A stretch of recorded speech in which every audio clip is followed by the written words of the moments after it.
the reason why I wanted to interview you is because, as far as I'm concerned, man, you're one of the closest people that I have in my life. We've been friends since ninth grade, almost 25, 30 years now. And you one of the real life examples that I have access to of a person that has overcome adversity in their life, has overcome a certain situation. To the audience, the reason I wanted to interview Byron is because Byron actually lost his sight. He was born with sight. And Byron lost his sight unexpectedly at 7 years old as a child. And he was without his sight until he was about 16 years old. And then he regained his sight through different surgeries and medical procedures. He regained his sight at 16, partially anyway. And then he lost his sight again in his late 30s. And so while the circumstance of losing your sight one time to most people would be heavy enough, you've been through that situation 2 times. And even after going through that situation, right now, you are the CEO and the owner of, you got to explain it to the audience, man, because every time I try to put the words together, I can never put the words together. So you went from having sight to not having sight to now. Tell the audience what your business is and what you do. Yeah, well, thanks for having me, first of Absolutely. all. It's always, it's always an honor. It's a humbling thing to talk to people. Under the pretense of inspiration, that's like one of the most amazing, I think, gifts that is provided, by the Creator. But yeah, so I'm Byron Harden, of course, owner and director of IC Music, which is spelled I space SEE space MUSIC. It is an LLC, single member. And what we do, we're a service-based business. We train the totally blind, visually impaired on audio production and studio engineering. Okay. And that is via adaptive technology, or should I say, as it pertains to adaptive tech. So we're not here to replace an educational institution of any sort. We kind of like link the two together, right? So the individual who is looking to, depending on whatever the goal is, if it's a vocational or an educational goal, we link them to the technology, as the end user. If it's a vocational goal, we're helping them to be able to get in and provide content like you're doing, in the audio production realm. As well, if it's an educational goal, persons that want to go to school, further their life in that particular manner, by way of certifications or degrees. Barnes and Noble discovered. Let me turn this guy off because he'll keep on talking. Voiceover off. That's my computer talking. Yep. Yeah, so, individuals who are looking for, degrees or certifications, maybe attending colleges, universities, and these institutions are generally not equipped with the adaptive technology in order to facilitate, or warrant an individual with a unique ability like blindness or low vision, and in participating fully in the curriculum there at that institution. So that's where we kind of come in at. Got you. Beautiful. So that is the reason why I wanted to bring this interview to you guys from Byron, because again, the guy is, in my opinion, I mean, his story is beautiful. He went from, again, having vision to losing his vision to now owning his own business where he actually teaches other people that don't have sight or vision. He's helping them produce music and make music and create music.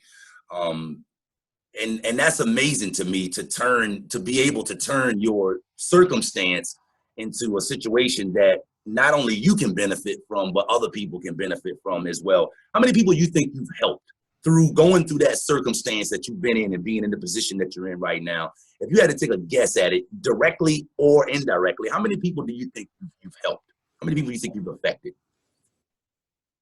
Wow. In this particular realm, as far as production is concerned, it's been hundreds. Wow. In life in itself, a lot of people will come up to me that I don't know, and my mobility is relatively good. I'm pretty self-sufficient when it comes to traveling. I get on planes. I go to the airport, catch trains, subways by myself in areas that I'm not familiar with, that I've never been to in my life. And you kind of get out and explore. You use your travel skills, your ears, textural, landmarks that curbs and, sidewalk changes and, all that kind of stuff, grass, shorelines, what we call them. And people are like amazed that, that you're moving around by yourself. And absolutely. That's amazing. Yeah. So, those kind of things, I couldn't even begin to tell you how many people were affected. Got you. Thousands, possibly million. Who knows? Yeah, who knows? Yeah. Who knows?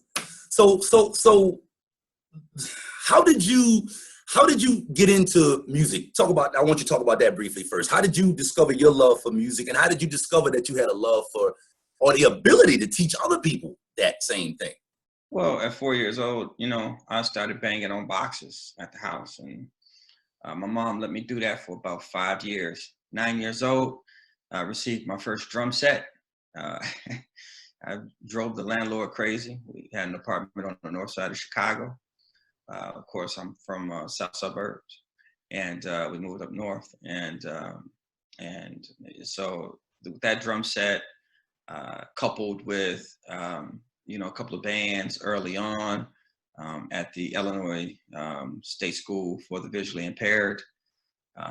Some of my friends, we like I said, we had some bands, and that just kind of like put me on fire. And so I, going through the education system, I attended. We moved to Richmond, Virginia, for sixth grade. So when I got into sixth grade, that's when I started educationally pursuing music. And so I was in a band in middle school, and then high school, the marching band. And so, yeah, it was from there. It was just like, I knew I wanted to do it probably since I was 9, like, 'cause this is something I wanted to do. And everything I did work-wise, from whenever I could start working, like at 16, it would always facilitate my musical habit, if you will. Mm-hmm. And how did you discover your love and ability for teaching other people to do that? Yeah. Well, here's the thing, so I see music, my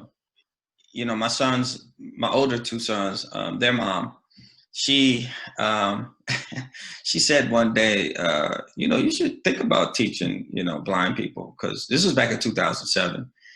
And she said, you should think about it because you've adopted, techniques and tricks and tips and stuff like that. And you being low vision, I think it'd be great. And I'm like, yeah, okay, yeah, whatever. Yeah, that sounds cool. And then all of a sudden, 6 years later, here I come forming an LLC with the curriculum that fed into just that. So that's kind of how that developed. I didn't really, early on, the first 2 years, I did training. I was always teaching like drums and bass and stuff like that along the way. so that, you know, I knew I had the ability to break things down because that's kind of how I think, right? Like I jump in, I'm really mechanical. So I have to peel it all the way apart. And so if I could verbalize that to an individual, especially a blind individual, because we learn visually, believe it or not. And so what ends up happening, if you can spell out each piece of the puzzle, just, you know, just take for instance, playing a guitar. You know, the first thing you have to do is pick the guitar up off the stand. You know what I mean? So just that alone, practicing taking it off the stand, putting your hands on it before it comes off the stand, you know, going down to these detailed steps in playing the guitar, keyboards, drums, whatever it may be. You know, that all translated for me over into technology. Mm-hmm. So it's not really just music. It's not music that we teach. We are more so into audio technology. So that's broadcasting, that's podcasting, that's, you know, musical, well, audio therapists or music therapists is what they call them. That is any direction in the audio industry, audio book design, sound design, you know, exfoliation, I mean, you name it, you know, or I mean, from the bottom to the top, you know, whatever a person's goal is. I got you.